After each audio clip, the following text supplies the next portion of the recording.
Welcome to Crossing the Threshold. We're coming to you today from Chandler, Arizona, not Prescott, because we are at the headquarters of Extreme Faith Productions, and we'll talk more about who they are shortly. My guest today is Cierra Chamot. Welcome, Cierra. Thank you. I appreciate you having me on. And I appreciate using your desk here at work to do this interview. Absolutely. So, well, tell me a little bit about you. Did you grow up here in the Phoenix area? I didn't. I was born in Colorado and then lived in Missouri and then Michigan, and now I've been out here for about 18 years, I believe. Oh my, you've lived a lot of places, and from Michigan to Arizona is quite a change. Polar opposites. You go from severe cold to severe hot. Do you like it here? I do. It's not my favorite out of the places I've lived. I'm not a desert fan, but I do, I've learned to like it. Okay. Well, that's why I live up in Prescott. It's cooler up there. It is. I love northern Arizona. I do love Payson and Prescott and Flagstaff, all of those areas. Wonderful. So what do you do? I work for Extreme Faith Productions. I work a lot with our Aspire Women's events. I travel the country running those. And then we also have the Marriage Date Night event, Christian concerts, which you're very familiar with, and the Elevate Music Festival, which you're also very familiar with. And so I do a lot with all of those events. There's a lot there. What is Aspire all about? Aspire is a one-night women's event. It's 1 night, 3 hours with a Bible teacher, a Christian comedian, and a worship leader. So it's basically a weekend conference packed into a one-night event. So a Bible teacher, a comedian, and a worship leader walk into a sanctuary, and, that sounds like the beginning of a joke. It really does, but it's also the beginning of a great ladies' night out. So. Sounds like fun. And then you mentioned, what did you mention after Aspire? Marriage Date Night. Marriage Date Night. So that is a marriage event, a very similar concept. 1 night, about 2.5 hours for Marriage Date Night. And that has 2 Christian comedians and a Christian recording artist at it. Fun.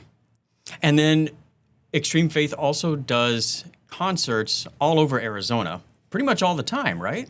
Yes, we do a lot of concerts. So between all of our events, we do between 150 to 200 events a year. Between 150 and 200 events per year in Arizona. That's total between our Aspire, Marriage Date Night, concerts, everything. Okay, everything. Concerts, I'm not exactly sure the exact number, but we do at least a concert pretty much every month. So quite a bit for sure. And are these only in the Phoenix area, these events?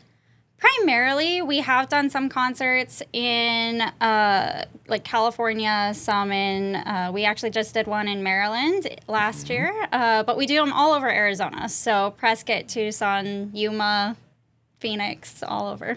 I have been to some of these in Prescott. You brought Newsboys to Prescott. We did. And you bring small backyard concerts from time to time. Absolutely. Those are incredibly fun. So I commend those to everybody. The biggest event is coming up in just 2 weeks. It is. Tell us about Elevate Music Festival. So it's 15 artists over 3 days. Actually, I think this year it's 14 artists over 3 days. But and basically, it's the biggest weekend of Christian music in Arizona. And it's air conditioned, so you don't have to worry about that because it's in June in Phoenix. It's indoor, and that's at Grace, what church? It's at Highlands Church in Scottsdale. Oh, Highlands Church in Scottsdale. It is. Thanks for sharing that. Full disclosure, I've attended Elevate Music Festival, just my wife and I, for the fun of it, and fun is keyword. It's wonderful worship, it's high energy, and 14, 15 different worship bands over the weekend is just mind-blowing. You've got to check it out. That's coming up June 26th? June 26th, 27th, 28th, and tickets are available at elevatemusicfestival.com. There you go. Well said. elevatemusicfestival.com. Check it out. Even if you can only make it for 1 night this year, come check it out and start to learn your way around and get in the system so that you can get tickets for all 3 nights next time. My wife and I make a vacation of it. We come down, stay in a hotel, and it's a little getaway for the weekend. And it is so powerful, so encouraging, so uplifting. We love that happens. And I know that you do a ton of work for that. It is by far the most work out of the entire year, but it's also my favorite event out of the entire year. Even as busy as it is, as much work goes into it, we all love it. Elevate's, I think, all of our favorite event. Like, we love Elevate. It's really a big family coming together every Elevate. That's wonderful. And if you're a listener of my podcast, you know that I interviewed Rhett Walker, the incredible Southern-style artist, Christian artist, earlier this year. He will be at Elevate this year, and you can catch the interview I did with him on my podcast channel. Well, so down to business. I understand that you have an ongoing medical issue right now. I do, yes. What's going on? When did this start, and what's going on with you? So it started in August of 2017 when I, on a Friday, had some pain in my arm and didn't really know what it was, thought maybe it was pinched nerve or something. And then on Saturday, it got worse. And then on Sunday, I was volunteering at church, and my arm felt like it was going to explode. And I looked down, my hand was a purple-red color.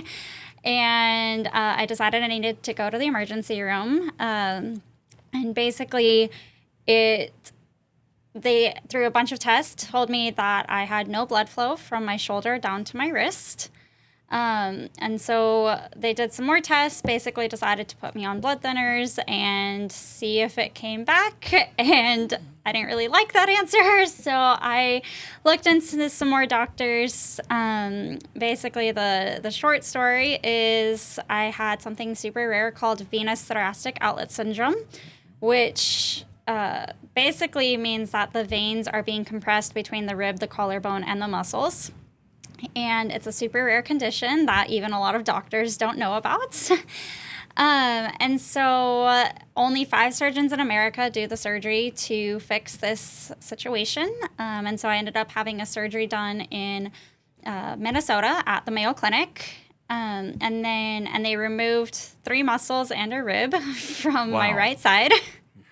And then after that surgery, my lung also collapsed during surgery, which affected my breathing and everything after that. After the surgery, got back to Arizona, was still in quite a bit of pain, even past, the surgery pain wearing off. And I did 9 months of physical therapy. They basically told me they couldn't do anything else for me.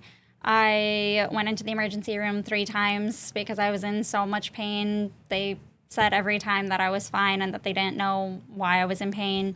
I called the surgeon who did the surgery. She said that it's super rare that this happens and she doesn't know why I'm still in pain. And so for the last 9 years, I have been living in chronic pain. Oh my goodness. 9 years of chronic pain. Let's break this down a little bit. So the pain started and you had visible symptoms as well as the extreme pain. You went to the emergency room, and they didn't really know what was causing it. It didn't relieve the pain, just kind of left you hanging there. Pretty much. And so this has been a continual pain for 9 years. It has been, They yes. couldn't do anything with it. You went to the Mayo Clinic, they did a surgery, and that didn't relieve it, and they're not sure what to do next. So you're kind of stuck with this pain right now. Exactly, yeah. And the surgery fixed the original problem. I have blood flow back at least, but I am still in constant pain, and some days are worse than others. I was really surprised to learn this because I've seen Cierra at events working, and she's just working. You wouldn't know she's in pain. Always has a smile, great attitude, very helpful, and yet inside you're suffering, and you've told me as we were speaking a few minutes ago that you just eventually kind of get used to the pain. Yeah, I didn't even realize necessarily how bad my pain was on a day-to-day basis. Obviously I know it on my really bad days because it's really bad. But on my normal days, it's just kind of there. Like, I've just gotten used to it. It's the new what I've been calling the new normal. The new normal, chronic pain. Yikes. So I'm at a loss. I'm kind of thinking about that pain. It's like, I can relate to acute pain. where something really hurts and you have a bad day, and I get grouchy. It's like, it's not fun being in pain. And you're living with this, you're dealing with this, and yet with an amazing attitude. Before we go on and talk about what are some possible options for you going forward, I want to look for God in this situation. How does this chronic pain affect your faith in God? It's a good question. So, first of all, when I first went into the emergency room, I was very grumpy that day. I was a competitive bowler before this happened, and I actually was supposed to have a bowling tournament on the day that I went into the emergency room. It was a doubles tournament, so I had to call my doubles partner and be like, I'm heading to the emergency room right now. I will not be at this tournament. And so I was very grumpy about having to be there, obviously thinking I was perfectly healthy, to honestly being told that had I not gone into the emergency room that day, I could have had a pulmonary embolism within a couple days. And my parents were at the emergency room with me, and when we left, my dad looked at me and said the most powerful words that anyone's still ever spoken to me. He said, Cierra, you can use this and be mad at God, or you can use this and live out what you've always told others about your faith. Wow. And that's still been the words that I've lived by. I've gone through even more stuff in the last 9 years, but those are always the words that I live by. Of every situation, I can either be mad at God, and that doesn't mean that there's some days where I'm not a little frustrated still, but I can use this and glorify Him in that process and really live out what I've always said I believe. I love that. And I know it's not just a platitude for you. I'm sitting here in your office, and you have on your corkboard a little pinup that says, I want to inspire people. I want someone to look at me and say, because of you, I didn't give up. And here God's given you this platform. Now you can get the word out about your hope. And there's a future for this, but what you're going through and how you are keeping that positive attitude. And that's amazing. It's beautiful that it goes back to words from your dad that you can be mad at God, or you can go on and inspire others, basically. Absolutely. Love that. And that's my goal, is everything I've gone through in life, if I go through it to encourage someone else, then I know that's why God allowed it to happen. It doesn't always make it easy, but I at least know that. It's so not easy, and we all love to, we quote James and count it all joy in trials of all kinds. It's easier to say than do. On the flip side, being courageous doesn't necessarily feel like you're being courageous at the moment. Absolutely. And I would say you are very courageous facing this pain every day. And you've got big things at work coming up. You have a lot on your shoulders, and yet you just keep going with a positive attitude, knowing that you're affecting other people. And you're reflecting God. It's a Christian organization. People know you're a Christian, and your attitude could create a good impression or bad impression. And you're choosing, like your dad said, to not be mad at God. Make the best of this. Make a good impression. Inspire others. Thank you. I love that. Okay, so you're still in pain. You're sitting here smiling and like, well, let's not lose point of the fact. You're still in pain. You got some serious shoulder problems. And I'll backtrack just a bit. You mentioned you were at risk of having a pulmonary embolism. It was, yes. So what is that? What's the danger with that? And are you still at risk? So the pulmonary embolism basically is a blood clot to the lungs, which is not good. I am not still at risk of that because I do have blood flow. And so the fact that I had no blood flow in my entire right arm is what made it at risk for the pulmonary embolism. Okay. I have blood flow now. The current issue that we've found out now is that there is still some compression, but it's not completely cut off my blood flow. Okay. So you have the pain, but it's not like you're worried about a stroke or lung disease from this at this point. Exactly. Okay. Good. Praise God for that. Well, so what happens next? What's happened recently with trying to get this taken care of? So one thing I can say is that God's plans are never what your plans are. Amen. Yeah. And he will show up when you least expect it. So the end of, towards the end of 2024, I felt God calling me back to Poland on a mission trip. This would have been my third time to Poland on a mission trip. And I committed to it. I was like, okay, I really feel like this is the year God's calling me back. And then the end of 2024, beginning of 2025 happened. And honestly, it was pretty rough. Not as rough as this, but there were a lot of things that happened and just a lot going on. And I was kind of like, God, why is this the year you're calling me on a mission trip? Like, there's so much else going on right now. And I just really felt God saying, no, like, I'm going to do something to this trip. Like, you're going to Poland. It was the easiest fundraising I've ever done for a mission trip. I don't even know. Like, it was so clearly that God wanted me on this trip.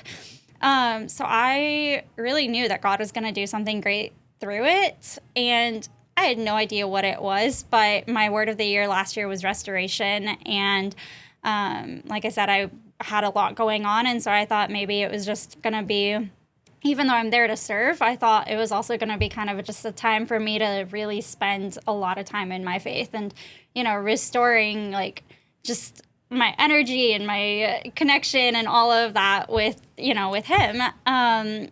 Never would I have imagined that it would have to do with my shoulder. And basically, I was there to help with a Christian conference for Christian leaders all over the world to come and get resources to take back to their parts of the world to share the gospel. And I had been selected as an airport greeting lead, which means we were at the airport greeting all the leaders as they came in. And I was organizing them on different shuttles and everything. And so in the space between flights coming in, we had lots of time to talk. And so my team and I were just sharing our stories of where we were at, kind of our testimonies. And I had mentioned that I had been in chronic pain for, at that point, 8 years, because this was last May. And I definitely did not say what surgery I had. I don't even remember saying that I had surgery. And this girl looked at me and said, I think my dad had the same surgery as you. And I was like, I don't think so. Like, I've never met anyone with the same surgery as me. This is extremely rare. Extremely rare. And out of the blue, you're connected with somebody, and yeah, in Poland. Like, it's so crazy. And she's from somewhere down south. I don't remember exactly where, but she's from somewhere down south. She was another volunteer that was over there for the mission trip. And so she was like, no, I'm really, like, I'm sure. And so she texted her dad, found out that, yes, indeed, he did have the same surgery as me. And he had his surgery done by a surgeon in Dallas who actually specializes in chronic pain from the surgery. And I didn't even know that there was a surgeon that specializes in chronic pain from the surgery. So after we got back to America, I called the surgeon's office, basically said, hey, I was referred by this person. His office said that they needed a medical referral for me to see the surgeon. I knew that that wasn't possible because everyone that I've ever seen has said I'm fine. And so I texted her and I was like, hey, they said they need a medical referral. And through a crazy set of circumstances, but God, exactly, the surgeon ended up finding out directly about my story and bypassed the referral process to set up a telemed appointment with me. Within 15 minutes of the telemed appointment, he described my pain to me and told me exactly why he thought I was in pain. Said that I need to take a muscle block test to confirm it, which basically is similar to a nerve block. They inject something into the muscle to basically make you not feel that muscle, essentially. And if it worked, then it confirmed that it is what he thought it was. And this muscle block happened in January of this year. And for the first time in 8.5 years, I was completely pain-free for 3.5 hours. What did that feel like?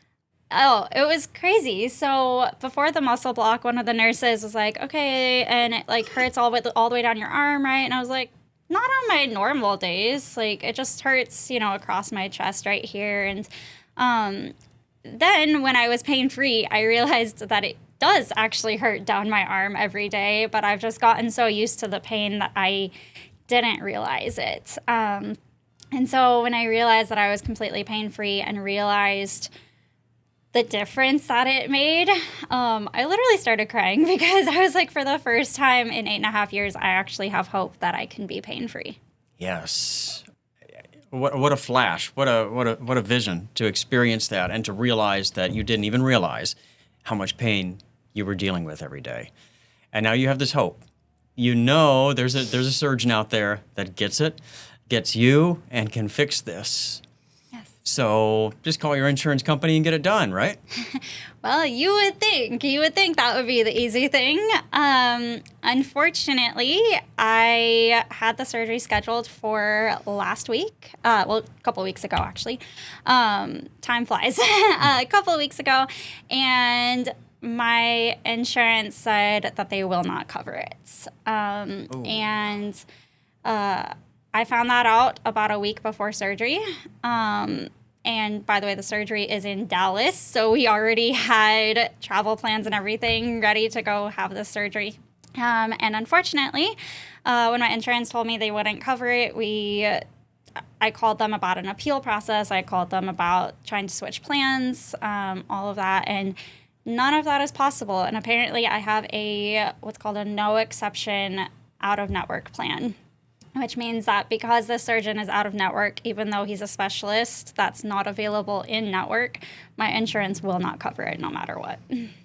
Ouch. So you were all excited. You had your hopes up. You knew relief was coming, and the rug got pulled out from underneath you. It did. You did your homework. You're very good at managing situations. You took care of all you could do with the insurance company, and it's a hard no. It is. That's not happening. How much is the surgery? The surgery is $28,000 if I pay out of pocket, and $5,600 of that is due on the day of surgery. $2,800. $28,000. I see $28,000. Thank you. And that's a big chunk. It is. Yeah. Do you have that in your wallet? Definitely today? not. Okay. Well, I know you're not giving up. I'm not. The surgery has been rescheduled to July 6th. Okay. To give me more time to figure out the financial side of it, but I'm planning to be there on July 6th. I know you have a GoFundMe site. I do. Is God filling that up? He is. It's been crazy, the generosity that I have felt with the people around me through this. We reached the $5,600, and right now we are at a quarter of the way there. So we are at $7,000 of the full $28,000 goal. Okay, that leaves $21,000. It does, which is still a lot. Yes. Still a lot, for sure. Yes. Well, fortunately, you have a way to get the word out to some people, because I know a lot of folks, if they knew about your situation, they would want to do something. And we can all do a little bit. So I'm putting it out there, listening audience. Help Cierra out if this moves you and your heart is on it. And you can do that from the GoFundMe site. If you go to GoFundMe.com and you just search for Help Cierra, and her name is spelled Cierra, Help Cierra. She'll come up. When we looked, it was the first one there, and it describes the situation, so you'll know you recognize her. And if you're so moved, that's one way you can help in this situation. And financially or not, everybody can help with prayer. I have seen God move. Many of us have seen God move mightily, especially when large groups, large numbers of people will get together and pray, or even distribute it across the country and pray for somebody. So let's ask God to keep working. We've heard some of the miracles right here, right now. Let's ask Him to keep working. And if you're so moved, go to GoFundMe and see if you can help financially. I can't wait to see what happens next. I know God is going to answer this. I know that no matter what happens, He's got you. And I know that you love Him and you trust Him with that. So this is an exciting thing.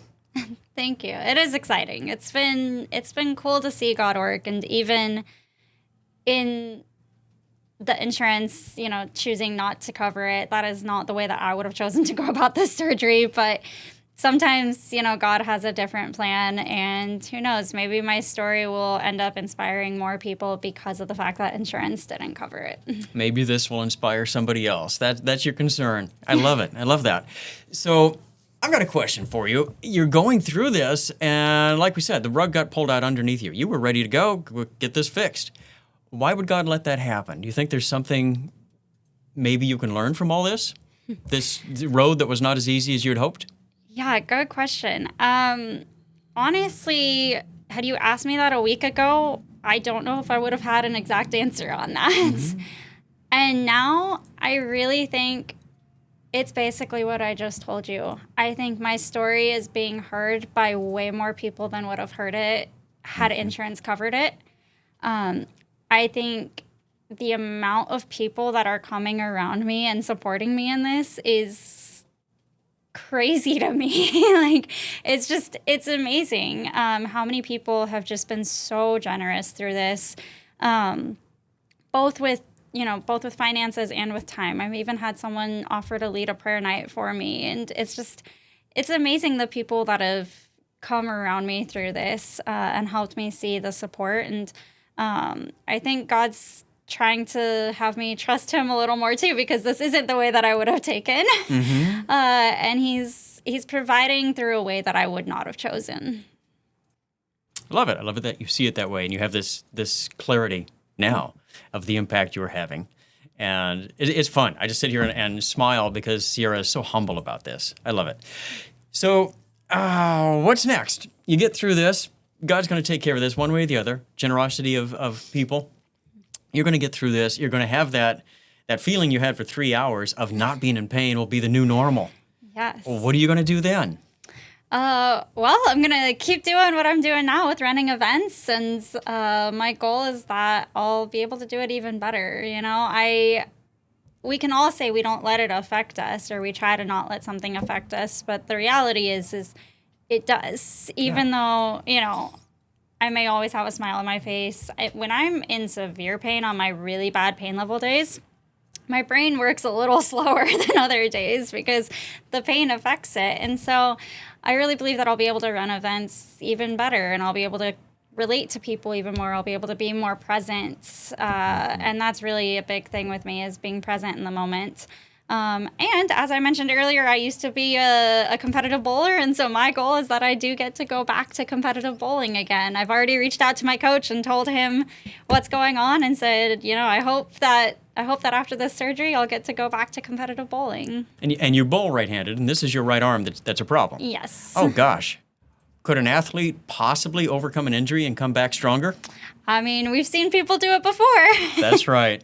Yes, with God, we've seen many but gods here. Yes, absolutely. You mentioned that your word of the year last year was restoration. Do you have a word of the year this year? I do. It's margin. Margin? Yes. So what does that mean to you? Honestly, I haven't really decided that. The way I choose my word of the year is I really just pray about it and kind of lean into whatever word I feel God calling me. Mm-hmm. And I honestly kind of fought back against the word margin, because in my first instinct is time margin, and I don't have much of that. And so my first instinct was, what is going to have to be cut in order for me to have more time margin? Mm-hmm. But it also, for me, also means financial margin, which I also am not seeing right now because of the surgery. And so I'm really not sure, when I chose restoration, when I've chosen any of my words, I haven't known what God was going to do through it. What I do believe is that by the end of this year, I'll be able to answer that question better, because I believe that I'm going to see how God used that word throughout this year. Yes, I can see that. I can see you're running a little bit short because you're having to deal with this pain, and you get rid of the pain. You're going to have margin. You're going to have extra. Yeah. Interesting. We'll have to come back to that in the future, see how things go. And everybody I know wants an update. We'll get Cierra back on here. Would you like to give a shout out to anybody? Friends, family, your church, anybody? Yeah, absolutely. I mean, my parents and brother have, been great, obviously, through all of this. My boyfriend, Ryan, is absolutely amazing. He's actually the one that started the GoFundMe for me, and he's been super supportive in all of this. And Brian, the director of Extreme Faith, and my boss has also been amazing through all of this. So those are definitely the people that have been most supportive in all of it. Fantastic. Cierra, it has been so wonderful talking with you today and hearing your story and hearing that you are in the middle of a miracle right now. This isn't something you're looking back on. It's something you're living through. It's something that we can all help with the GoFundMe site and with prayer. And we're looking forward to hearing the rest of the story as it unfolds. Thanks for your time today. Thank you so much, Garrett. Good seeing you. Good seeing you too.